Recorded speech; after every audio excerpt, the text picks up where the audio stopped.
Hi guys, I'm making a YouTube channel about politics because I have more time on my hands thanks to this virus and the shutdown than I thought that I'd have for a long time.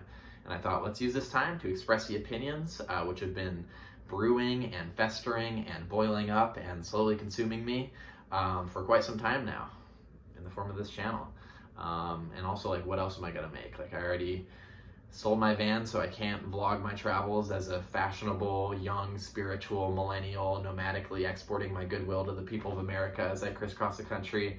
I don't have the complexion, I don't have the fine motor skills, I don't have the ability to make makeup tutorials, I'm not a gamer, I can't review tech. Like, this is a thing that I can do.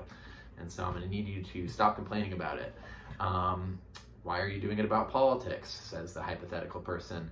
A couple of reasons. One is I think it's the area of popular culture that is most misunderstood in terms of whether you're apolitical and you don't pay attention, whether you watch Fox News, whether you get your news from MSNBC, or whether you read the New York Times and other prestigious journals. I think that you're all wrong, and I'm here to correct the record.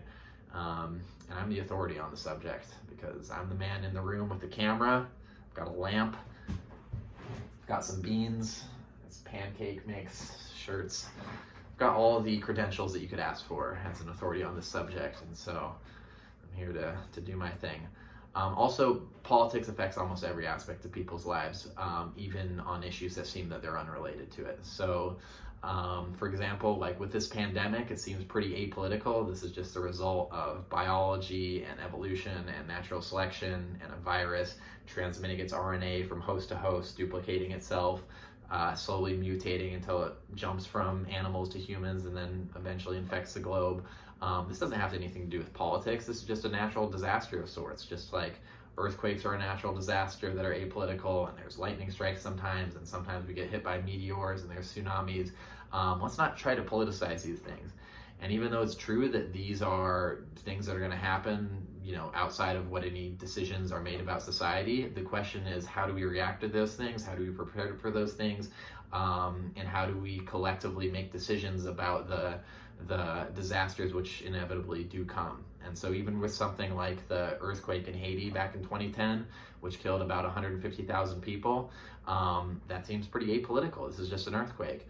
Why did it kill that many people? It wasn't because it was a big earthquake. It was actually a magnitude 7 earthquake, which is a medium-sized earthquake.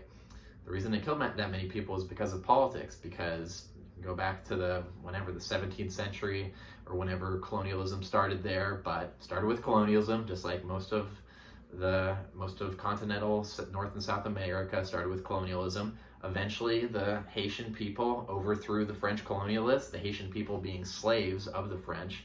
There was an uprising in the early 1800s. They overthrew them. What do the French colonialists do? They impose reparations on the newly freed Haitian slaves for the loss of property that those poor French colonialists suffered due to that revolution, that property being the slaves themselves. So Haiti had to pay that back until 1947, so it's like 150 years. That's most of Haiti's history right there.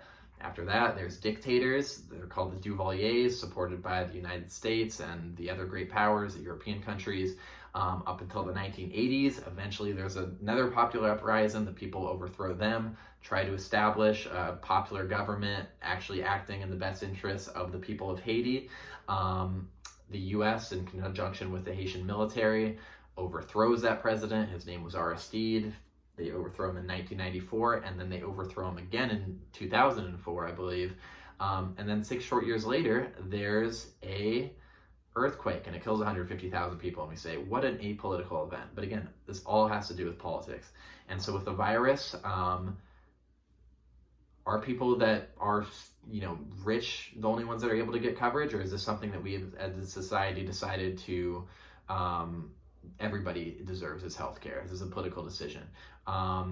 Where does the money from the stimulus package which just passed go? Does it go towards regular people? In part it does. About $300 billion goes towards people getting $1,200 checks, and that's awesome, but this is a $2 billion stimulus package. Where'd the rest of it go?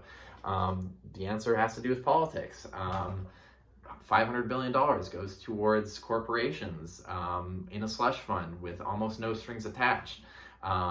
These are the same corporations which just spent $1 trillion in the year after the tax bill that passed in 2017 buying back their own stock. And what does that do? It increases demand for that stock, which increases the price of the stock, which increases the executives' compensation, because their compensation and their salaries are tied to how well the stock performs. And so they're effectively paying themselves with taxpayer money that they got back from that tax break. But they're not investing in the real economy and things like buildings and machines and actually creating jobs and spreading the wealth around, as some people say. They're just paying themselves, and that's a decision they make. But then when the crisis happens, as again, these things tend to do, they don't have any money, and so they run cap in hand back to the government to ask for more taxpayer funds, and they get it because of politics, because of the swamp, as our good friend likes to call it, because of the mountains of lobbyists, because people aren't engaged. And so I'm going to change that with this channel and this lamp. Are we going to allow price gouging? Are we going to allow, the market to decide that, if there's a shortage of masks or ventilators or whatever it is, those companies that have the ones that they do have can charge whatever they want, and so then the poor have to go into their savings in order to pay for that. This is a political decision. And we can go down the list. This all has to do with politics. And so with this channel, I'm going to try to scrape below the surface, so to speak. Should I call it Eric's Scraping Channel? We'll figure out a name for it. And hopefully we're going to have a lot of fun. And so, I'm going to need you to subscribe right here on this floating subscribe button. We'll see if I can edit it in. I'll talk to you later.